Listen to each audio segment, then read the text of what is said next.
Hello everyone, good morning, welcome to our YouTube channel. देखते हैं आज के प्रमुख समसामयिक घटनाओं में से सबसे पहली जो न्यूज है वो हमारे सामने ये कि बासवराज बुम्बई ये कर्नाटक के 23वें मुख्यमंत्री बनने जा रहे हैं। 28 जुलाई को इन्होंने यानी कि कल जो है इन्होंने शपथ ले ली है 23वें मुख्यमंत्री के तौर पर। इससे पहले कौन थे? इससे पहले बीएस येदियुरप्पा जी यहाँ के मुख्यमंत्री थे। उसी के साथ में इनके ऊपर भ्रष्टाचार का आरोप होने की वजह से और साथ में ही जो इनका लड़का था यानी कि विजयेंद्र, बीएस येदियुरप्पा का लड़का विजयेंद्र, इनका राजनीतिक हस्तक्षेप बहुत ज्यादा होने की वजह से भाजपा के जितने भी पदाधिकारी थे उन्होंने इसका विरोध किया और साथ में ही वहां की जनता ने भी इनका बहुत ज्यादा विरोध करना प्रारंभ कर दिया था, जिसकी वजह से वहां के मुख्यमंत्री के कार्यकाल के पूरा होने से पूर्व ही इनको हटा दिया गया। और 26 जुलाई को जब इनका जन्मदिन था बीएस येदियुरप्पा जी का, उसी दिन इन्होंने ये कह दिया था कि बहुत ही जल्द हम जो है कर्नाटक की गद्दी को छोड़ देंगे। तो उसके बाद से बासवराज बुम्मई को 23वें मुख्यमंत्री के तौर पर वहां पर शपथ दिला दी गई। आइए देखते हैं कुछ जो प्रमुख बिंदु हैं उसके बारे में। सबसे पहले तो जो बासवराज बुम्मई थे वो जो मुख्यमंत्री बने हैं अभी, उससे पहले वो गृह मंत्री थे। ठीक है, उसी के साथ में देखिए 22 मुख्यमंत्री कार्य कर चुके हैं, जिसमें से सिर्फ अभी तक केवल 3 ही ऐसे मुख्यमंत्री हैं जिन्होंने अपना कार्यकाल पूरे 5 वर्ष तक का उन्होंने पूरा किया है। केवल 3 मुख्यमंत्री ऐसे हैं जिन्होंने कार्यकाल पूरा किया, बाकी सभी के सभी वो बीच में कहीं ना कहीं जो है इंटरप्ट होता रहा है उनके कार्यकाल में। चलिए अब बासवराज बुम्मई के बारे में देख लेते हैं। ये पेशे से वैसे इंजीनियर हैं। इन्होंने टाटा कंसल्टेंसी यानी कि टाटा ग्रुप में इन्होंने अपनी करियर की शुरुआत की थी। उसके बाद इनके पास जल संसाधन विभाग था और ये भाजपा में शामिल हो गए थे। चलिए देखते हैं अपनी एक बड़ी न्यूज के साथ में। वंतिका अग्रवाल ने जीता राष्ट्रीय महिला ऑनलाइन शतरंज का खिताब। ये बहुत ही बड़ी बात है क्योंकि इस समय जहां पर आप देख रहे हैं चानू ने रजत पदक जीता।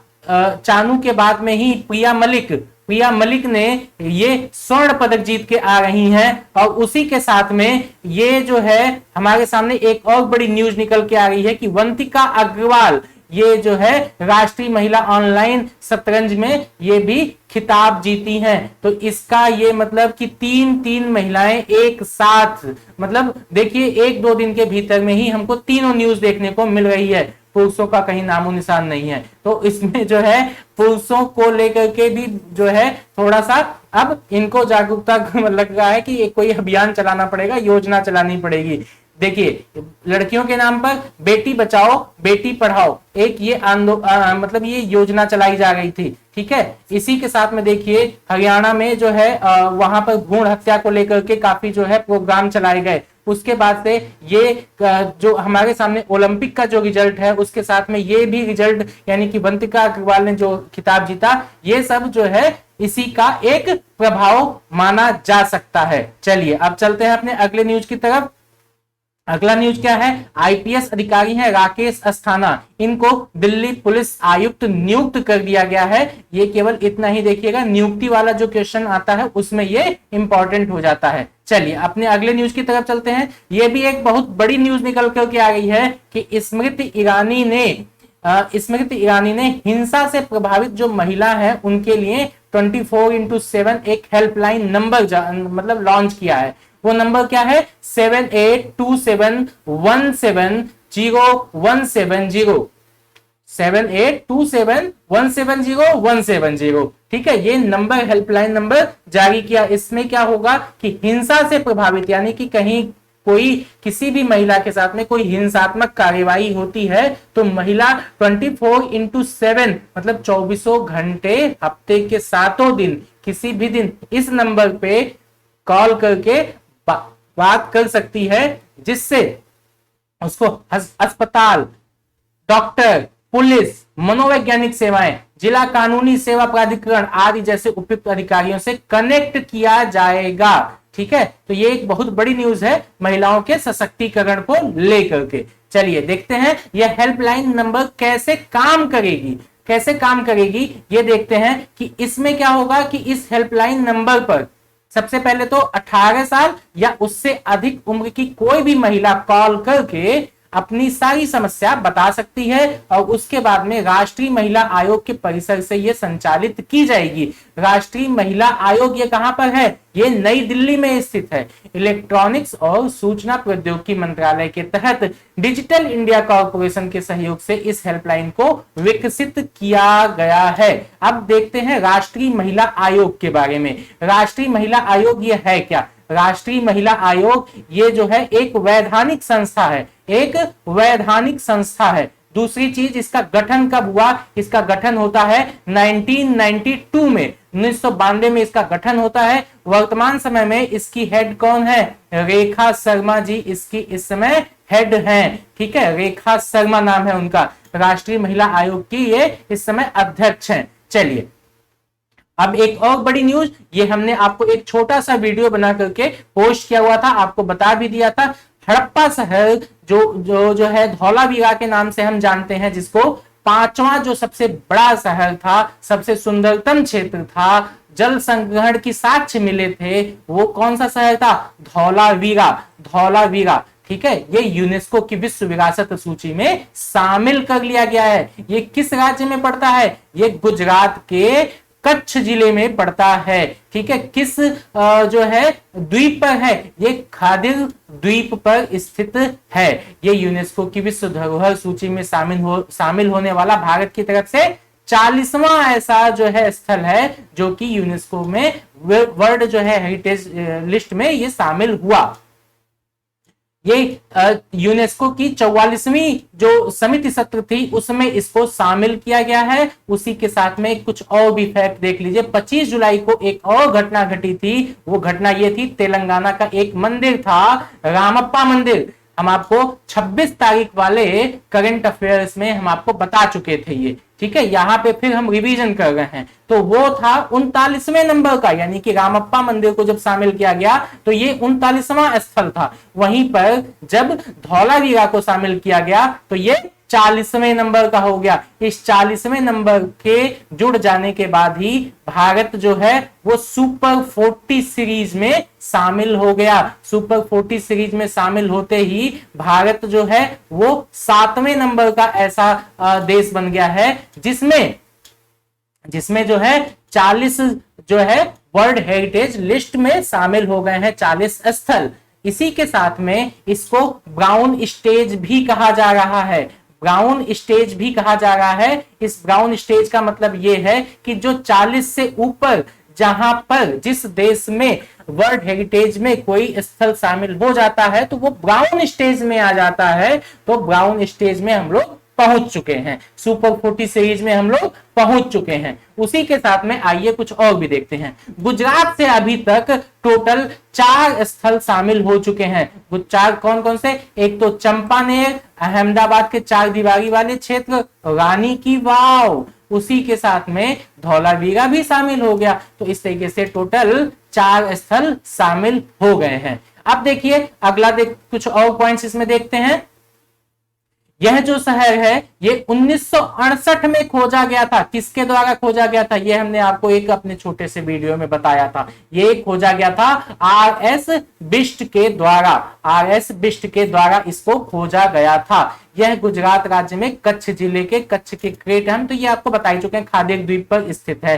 ठीक, 22 हेक्टेयर में फैला हुआ है। सिंधु घाटी का ये 5वां सबसे बड़ा पुरातात्विक स्थल था। ठीक, इसी के साथ में 3000 ईसा पूर्व का ये माना जाता है। 1500 ईसा पूर्व तक यहाँ पर लोग रहते थे शहर के तौर पर। स्थानीय रूप से इसको कोटड़ा टिम्बा के नाम से जाना जाता है। वर्तमान समय में कोटड़ा टिम्बा, कोटड़ा द टिम्बा भी कहीं कहीं मिल रहा है, लेकिन कोटड़ा टिम्बा आप इसको याद रखिएगा। इसी के साथ में देखिए यहाँ 3 भागों में ये शहर बटा हुआ था, यानी कि 3 भागों में बटा हुआ था इस साइड को। मध्य शहर, किला और निचला शहर। गढ़ मतलब किला, मध्य शहर गढ़ और निचला शहर। इसी साइड पर यह भी पता चलता है कि घरों का निर्माण जो है वो चूने के पत्थरों से किया गया था। साथ में ही यहाँ पे सीवेज की व्यवस्था भी हमको देखने को मिलती है। मतलब देखिए लगभग 4500 5000 वर्ष पूर्व भी हमारे जो शहर हुआ करते थे बड़े सुव्यवस्थित सुसंगठित तरीके से वो बनाए गए थे। तो सीवेज उवेज मतलब उसी समय पाया जा रहा था। आज भी कई जगहों पे सीवेज की समस्या पाई जाती है, किसी से छुपा नहीं है, चाहे वो दिल्ली हो या फिर मुंबई हो, है ना। चलिए देखते हैं, यहाँ पर जल संग्रहण के लिए ताजा या बारिश के पानी को स्टोर करने के लिए टैंक भी मिले हुए हैं। इसमें खुदाई के दौरान सजावटी मोती, लाल मिट्टी के बर्तन, सूक्ष्म पाषाण उपकरण भी मिले हैं। चलते हैं अपने अगले न्यूज की तरफ। पिछले साल ई वेस्ट उत्पादन में 31.6% की वृद्धि हुई है। हाँ, मतलब जहां देखिए सब जगहों पे कमी आई है प्रदूषण को लेकर के। अभी हमने कल के न्यूज में देखा था कि 9% कार्बन उत्सर्जन में कमी आई थी। लेकिन वहीं पर ई वेस्ट का मतलब क्या है?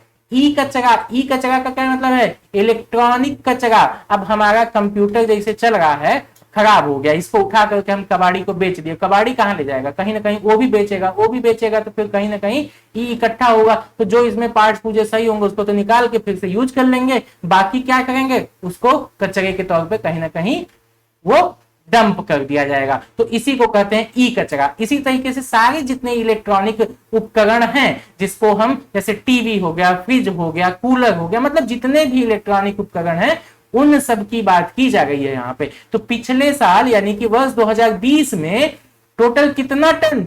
10,14,961 टन ई कचरा उत्पन्न किया गया है। इसमें पिछले वर्ष की तुलना में लगभग 31.6% की वृद्धि देखी गई है। अब इससे क्या होगा? हमारे जलवायु परिवर्तन पर बहुत ज्यादा असर पड़ने वाला है। तो इसीलिए हमारे पर्यावरण, वन और जलवायु राज्य मंत्री जो हैं अश्विनी कुमार चौबे जी सचेत हो जाते हैं और क्या करते हैं? राज्यवार डेटा और मौत के बारे में रिपोर्ट भी मांग ली कि ई कचरे से जो मौत हुई है उसकी रिपोर्ट दो। ठीक, अब इसी के साथ में 2016 में ई अपशिष्ट नियम अधिसूचित किया गया था। तब से इसमें समय समय पर संशोधन होता रहता है। इस समय मतलब वर्तमान समय में भारत के पर्यावरण मंत्रालय के 21 प्रकार के विद्युत और इलेक्ट्रॉनिक उपकरण को अधिसूचित किया गया है जिनको ई कचरा माना जाता है। मतलब जैसे हम आपको बताए ना कि कंप्यूटर, टीवी, लैपटॉप, जितने भी ऐसे फ्रिज हो गया, कूलर हो गया, एसी हो गया, जितने इस तरीके से 21 ऐसे उपकरण हैं जिनको विद्युत और इलेक्ट्रॉनिक उपकरण को अधिसूचित किया गया है। अब देखते हैं कुछ और पॉइंट्स में क्या है कि ई कचरा उत्पादन के आकलन की बात की गई है। अब इसमें डेटा, जो जितने भी इससे डेटा होगा, डेटा की जांच करना शामिल है इसमें। इसके साथ में इसमें लगातार वृद्धि हो गई है। इसमें अब आपको बता ही दिए, पिछले साल की तुलना में 31.6% की वृद्धि हुई है। इसी के साथ में देखिए ई कचरा संग्रह तंत्र भी बनाया जा रहा है। बताया ये जा रहा है कि जितने भी इनको एकत्रित करके उसके बाद उसको रिसाइकलिंग करके उसको नया उपकरण बना करके फिर से मार्केट में ला करके बेचा जा रहा है। आपने ध्यान दिया होगा कि जगह जगह पर इस समय मोबाइल के जो पुराने जो मोबाइल हो गई है, टूट गई है या कुछ किसी कारणवश खराब हो गई है, तो उसको ले रहे हैं लोग, कुछ पैसे दे रहे हैं उसके बदले। तो इसी तरीके से अन्य उपकरण भी रिसाइकलिंग के लिए ये कंपनियां वापस ले रही हैं। उसमें से पार्ट्स जो सही हैं उसको निकाल रहे हैं, उसको यूज कर रहे हैं और उसके बाद में उसको जो एकदम कचरा हो जाएगा उसको डंप करने की बात की जा रही है और उसी को कहा जाता है रिसाइकलिंग। तो ऐसे रिसाइकलिंग के माध्यम से जो अभी तक जो मतलब जो है जितने भी ई वेस्ट है उसको कम किया जाता है। तो ई कचरा उत्पादन कम करने के लिए देश के लगभग 20 राज्यों में अभी तक ई कचरा के लगभग 400 पुनर्चक्रणकर्ता या विघटनकर्ता, मतलब वही रिसाइकलिंग करने वाले कार्य कर रहे हैं। ठीक है, तो ये हो गया ई वेस्ट से संबंधित जो न्यूज थी हमारी वो। चलिए एक और ये न्यूज है, भारत सरकार एनिमेशन, विजुअल इफेक्ट्स, गेमिंग और कॉमिक्स के लिए सेंटर ऑफ एक्सीलेंस स्थापित करेगी। सेंटर ऑफ एक्सीलेंस, अब देखिए इसमें क्या है कि इसमें उत्कृष्टता केंद्र स्थापित करने जा रही है और यह निर्णय देश के विश्व स्तर पर प्रशंसित प्रतिभा पूल बनाने के लिए लिया गया है ताकि भारतीय के साथ साथ वैश्विक उद्योग को भी सेवाएं दी जा सकें। चलिए चलते हैं अपने अगले न्यूज की तरफ। जैसा कि हमने आपको बताया धौलावीरा के बारे में, और उसी के साथ में तेलंगाना का रामप्पा मंदिर के बारे में एक और चीज हम आपको फैक्ट बताते हैं कि जो रामप्पा मंदिर है ये जो है काकतीय एक वंश हुआ करता था हमारे प्राचीन इतिहास में। ठीक है, काकतीय वंश या काकतीय काल, ये उस काल का मंदिर है। चलिए ये भी आप याद कर लीजिएगा, उसी में जोड़ भी लीजिएगा जहां आपने रामप्पा के बारे में पढ़ा होगा या तेलंगाना का जो रामप्पा मंदिर है इसके बारे में पढ़ा होगा। ठीक है, ये पढ़ा क्या होगा हमने आपको बताया है, आपको ध्यान होना चाहिए इतना तो। ठीक है, अब ये देखिए इसी के साथ में स्पेन का है पासेओ डेल प्राडो और बुएन रेटिरो पार्क को विश्व विरासत सूची में जोड़ा गया है। ठीक है, ये स्पेन का है, दो है ये, पासेओ डेल प्राडो और बुएन रेटिरो पार्क। ये स्पेन की आपको नीचे फिगर भी दिख रहा है जो आपका चित्र है ना, ये मैड्रिड स्पेन का।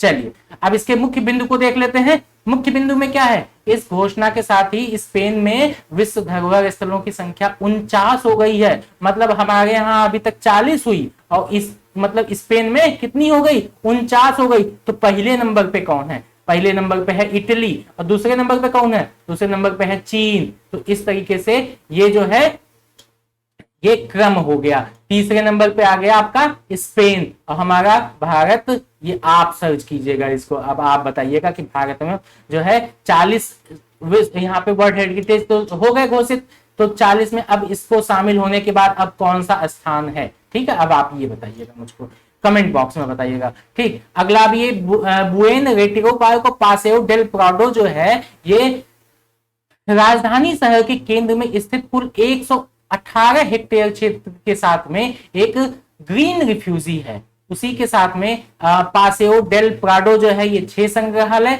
और प्लाजा पासेओ डेल प्राडो, उसी के साथ में देखिए बुएन रेटिरो पार्क जो है यहाँ पर स्थित है। ये दोनों प्रसिद्ध प्लाजा डी सिबेल्स स्क्वायर और प्रसिद्ध फुएंटो डी सिबेल्स फाउंटेन है। ठीक है, अब चलते हैं अपने अगले न्यूज की तरफ। ये हमने आपको बता दिया है लेकिन गर्व का विषय है, इसको एक बार और बताने में मुझे भी गर्व महसूस हो रहा है। चलिए फिर हम इसको बताते हैं। भारत की प्रिया मलिक ने हंगरी में जो विश्व कैडेट कुश्ती चैंपियनशिप में स्वर्ण पदक जीत ली है।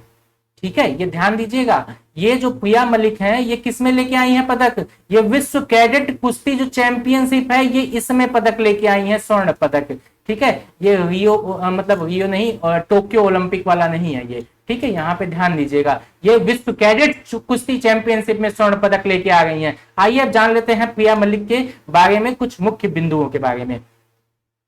2019 में पुणे में एक खेल आयोजित हुआ था जिसका नाम था खेलो इंडिया खेलो, उसमें इन्होंने स्वर्ण पदक जीता था। उसी के बाद में दिल्ली में इन्होंने आयोजित हुआ था एक 17वां स्कूल खेल, उसमें भी इन्होंने स्वर्ण पदक जीता था। अब प्रिया मलिक जो है 2024 में पेरिस में होने वाला जो अगला ओलंपिक है उसमें ये प्रतिनिधित्व करने जा रही हैं, मतलब उसकी तैयारी कर रही हैं। ठीक है, अब ये देख लीजिए कैडेट विश्व चैंपियन ये है क्या चीज।